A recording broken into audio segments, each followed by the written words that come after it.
안녕하세요. 2023년 9월 14일 목요일입니다. 퇴근하고 농장에 잠깐 들었습니다. 오늘은 그 코끼리 마늘에 대해서 한번 말씀드려 보겠습니다. 이제 코끼리 마늘 파종 그 종구를 심는 시기, 그리고 언제쯤 꽃이 피고 언제쯤 수확을 하고 뭐 이런 이야기. 참고로 저 코끼리 마늘은 최근에 그 관심이 좀 많은 겁니다. 이게 조금 그 쓴맛도 있고 이래가지고 아린맛도 있고 이래가지고 사실은 바로 식용하기도 하는 것보다는 뭐 흑마늘을 만들어 먹는다든지 또 이런 먹는 방법에 대해서는 지식 검색해 보시고요. 그 오늘 드릴 말씀은 이제 제가 좀 보시다시피 이렇게 이 종구를 쪼개가지고 이게 되게 큽니다. 참고로 한 손으로 잘 안 되네. 이렇게 종구를 분리해 가지고 지금 이렇게 소독을 하고 있습니다. 소독을 뭐로 하고 있느냐? 요 상봉베누람 마늘은 요 상봉베누람 물 한 마리에 한 40g 정도 희석해 가지고 1시간 침지하면 됩니다. 제가 지금 퇴근하고 바로 담가놨는데요.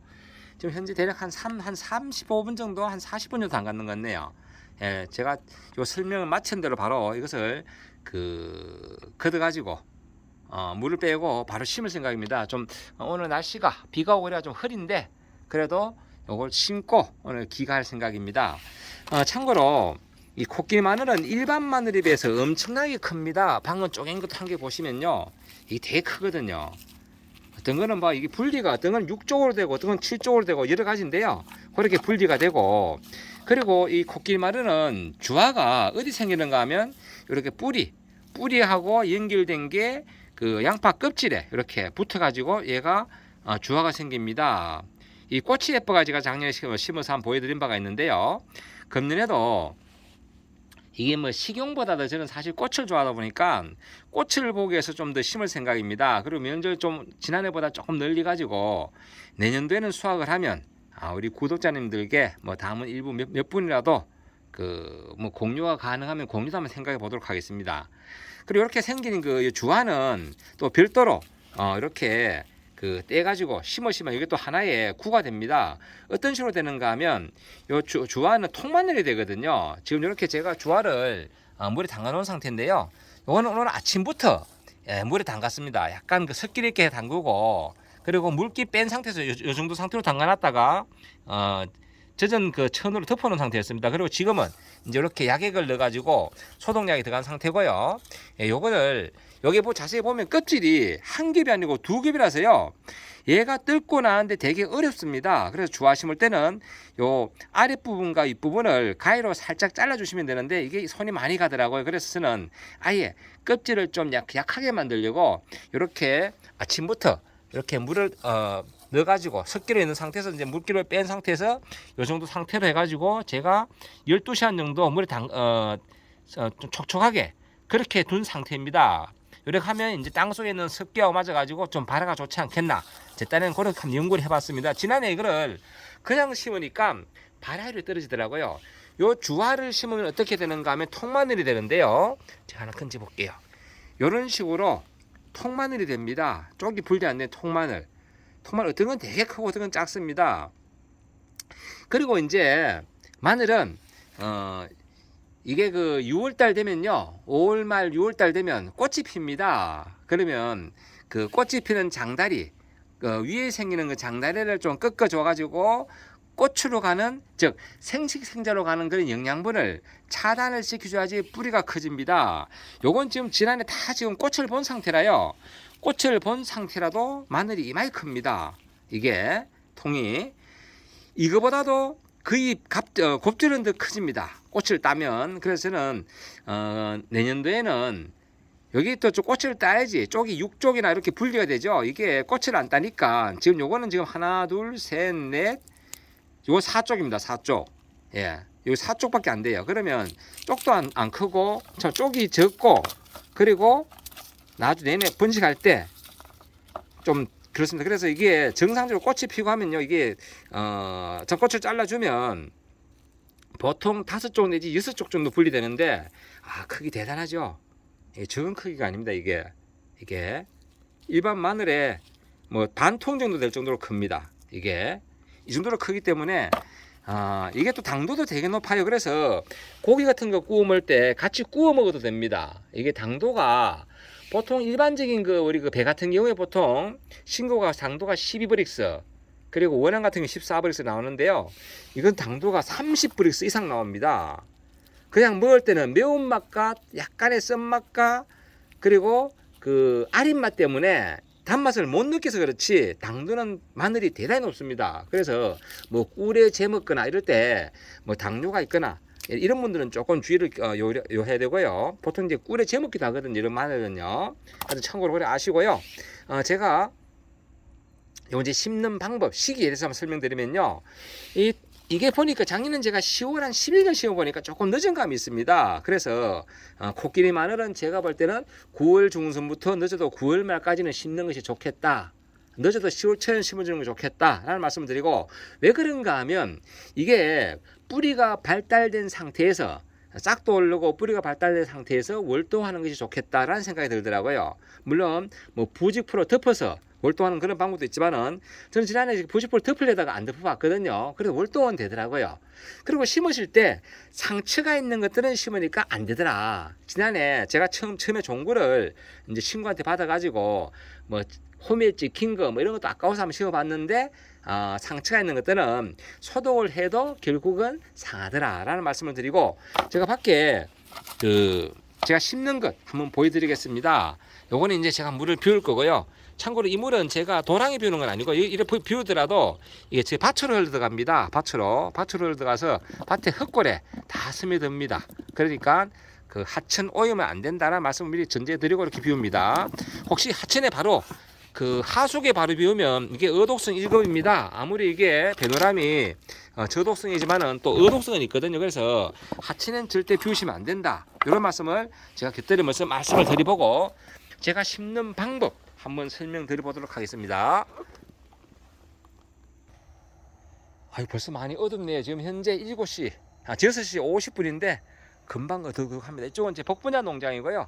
이쪽 한켠에 이렇게 제가 자투리 공간을 만들어서 이쪽에 한 골과 작은 거 두 망은 코끼리 마늘을 심을 거고요. 이쪽은 양파 심으려고 비워뒀고요. 이쪽은 현재 쪽파를 심은 상태입니다. 쪽파. 추석에 뭘 쪽파는 좀 잘 자라고 있고요. 보이나? 어두워서 잘 자라고 있습니다. 그래서 제가 잠시 심는 방법만 한번 설명드리고 영상 마무리하고 제가 마저 조금 속도로 해서 제가 심고 그걸 퇴근할 생각입니다. 집에 들어갈 생각입니다.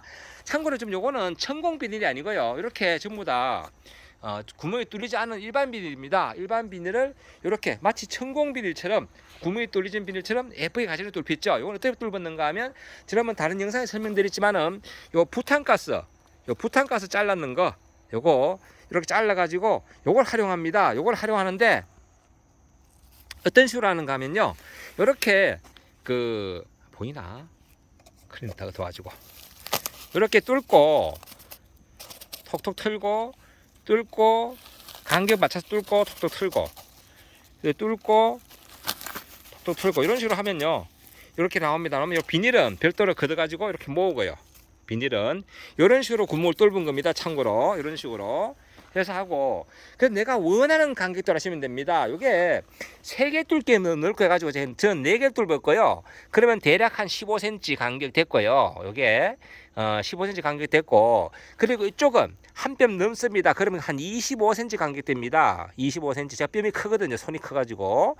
그러면 이쪽에 좁은 것을 이쪽 넓이로 상쇄되기 때문에 자라는 데는 큰 문제가 없다라는 말씀을 드리고, 심는 방법은요. 이게 쪽이 막 이런 거는 한쪽이라도 되게 큽니다. 이런 거 이게 쪽이 분리되려고 분리 안 됐더라고요. 그래서 일부러 떼면 또 상처 나니까 그대로 심으시면 되는데, 보시다시피 여기 보시면 부탄가스 크기와 비교해 보시면 알겠죠. 부탄가스 크기와 같습니다. 거의 이 정도 큰 그런 쪽도 있고 작은 쪽도 있고요. 그리고 통마늘 같은 경우는 이게 또 큽니다. 이게 이런 통마늘 같은 거 이렇게 바로 이런 거 바로 한 개씩 심으면 되는데요. 이렇게 밀어 넣으면 됩니다. 그런데 이렇게 밀어 넣고 흙을 살짝 덮고, 이런 건 너무 커서 바로 안 밀어 넣을 거예요. 이런 건 이렇게 흙을 손으로 좀 이렇게 후비 가지고 이렇게 넣고 요 방금 후빈 흙을 좀 이렇게 메꿔 넣고 예, 이런 식으로 심으면 된다 라는 말씀을 드리고 이거 뭐냐, 아 비닐이네, 어두워서 보이도 안 하네요. 이렇게 심어 가지고 요 시기에 이제 심으시면 되고, 그리고 마늘은 바짝만 하실 때 제일 중요한 겁니다. 토양살충제. 고자리 파리 때문에 백화과 작물은 토양살충제 안 뿌리면 고자리 파리가 마늘의 특유한 향 때문에 와가지고 가해를 합니다. 그 뿌리를 가해하면 뿌리가 썩는다. 그리고 마늘은 흑색 균핵성병 때문에 제가 여기 바짝만 할 때 흑색 균핵성병 방지를 해서 후치향 입제 그리고 고자리 파리 방지를 위해서 제가 그 마샬 입제 미리 살포해 놓은 겁니다. 이게. 그리고 또 백화과 작물은 기본적으로 칼슘은 꼭 들어가야 됩니다. 비료도 물론 들어가야 되지만은 석회 꼭 들어가야 된다. 그래야지 끝이, 물론 잎마름병 때문에 끝이 마를 수도 있지만은 쪽파라든지 마늘은 칼슘이 흡수가 안 되면 끝이 살짝 노랗게 마릅니다. 왜? 칼슘은 물관부로 이동하기 때문에 물도 중요하지만은 그 칼슘이 이동을 못하면 끝이 노랗게 마른다. 그래서 맛있는 그리고 진짜 좋은 그런 그 마늘을 만들려면 필히 바짝만 할 때 비료도 물론 전용 비료도 하셔야 되지만은 석회, 붕소 그리고 그 토양살충제 저는 마샬 입제 뿌렸습니다. 그리고 흑색 균형성병 방지를 위해서 후치향 입제 필히 뿌려주시면 좋다. 이런 말씀을 드리면서 오늘 제가 코끼리 마늘 심는 방법 설명드릴 거예요. 그리고 수확은 코끼리 마늘은 6월 한 15일에서 한 25일 그 사이에 수확을 합니다. 그래서 거의 사실 마늘은 이모작이 사실 불가능합니다. 짧게 먹는 열무 같은 것은 그 사이에 심을 수 있는데 여름에 대부분 다 비워두었다가 1년에 한 번 1모작 정도 한다라는 말씀을 드려봅니다. 사실 마늘도 사실 이모작이 솔직히 힘들어요. 마늘은 다른 건 대부분 다 이모작을 하는데 이 마늘만큼은 이모작이 힘들더라고요. 이렇게 설명드리면서 코끼리 마늘에 대해서 한번 설명드려봤습니다. 그 이후에 제가 궁금해하실 분 계시니까 성장 과정 그런 부분들은 별도로 제가 영상 남기겠습니다. 늘 좋은 날 되시고 행복한 날 되시기 바랍니다. 감사합니다. 오늘 비가 구름 때문에 되게 어둡네요.